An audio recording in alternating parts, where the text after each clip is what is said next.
বিএনপির স্থায়ী কমিটির সদস্য জনাব সালাউদ্দিন আহমদ সাহেব বলেছেন, আমরা সবাই রাষ্ট্রের কাছ থেকে দাবি দাওয়া পেশ করি, খুব স্বাভাবিক, কিন্তু রাষ্ট্রকে আমাদের দেওয়ার চেষ্টা করা দরকার।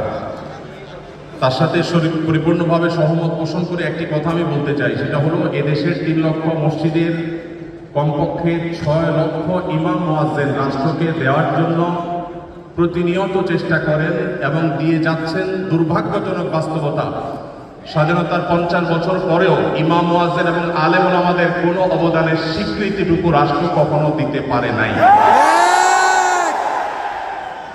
আজও বাংলাদেশের চেহারাকে যদি পরিবর্তন করে দিতে হয়, আজও বাংলাদেশকে যদি স্বনির্ভর করতে হয়, আজও বাংলাদেশের পরিবেশ সচেতনতা সৃষ্টি করে যদি সাফল্য অর্জন করতে হয়, পরিবেশ বিপর্যয় যদি রোধ করতে হয়, যে কোনো দুর্যোগ মোকাবেলা যদি সফলভাবে করতে হয়, দেশের শুধু মসজিদগুলোকে ইমাম মুয়াজ্জিনদেরকে যদি রাষ্ট্র অন করে, ইমাম মুয়াজ্জিনদেরকে যদি সে সুযোগ দেয়, তাদেরকে যদি অন্তত কাজ করবার পরিবেশটা করে দেয়, আমার বিশ্বাস বাংলাদেশের চেহারা পরিবর্তন করতে আর কোনো কিছুর তেমন বেশি প্রয়োজন হবে না।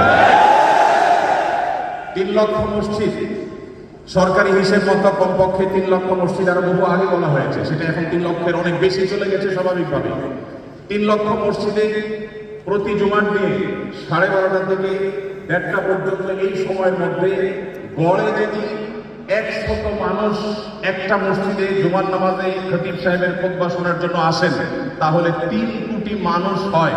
বাংলাদেশের সমস্ত টিভি চ্যানেল, সমস্ত মিডিয়া একযোগে সবচেয়ে পিক টাইমে এত বেশি দর্শক কখনো পায় বলে আমি মনে করি না।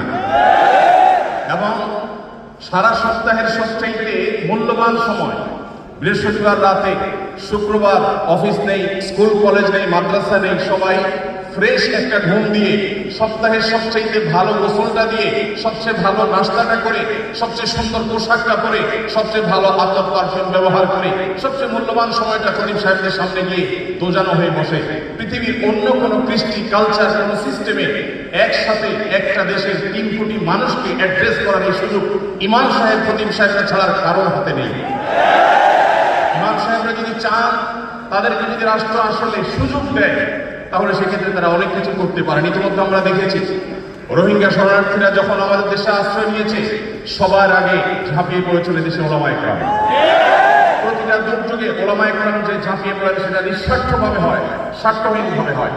আমার উদাত্ত আহ্বান যে আগামী বাংলাদেশে এদেশের মসজিদগুলোকে, আলেম ওলামাদেরকে যেন রাষ্ট্র অন করে, তাদেরকে কাজের সুযোগ দেওয়া হয়, কোনো বেতন ভাতার সুবিধা দেওয়া, এটা আসলে দয়া দাক্ষিণ্যের বিষয় নয়। এদেশে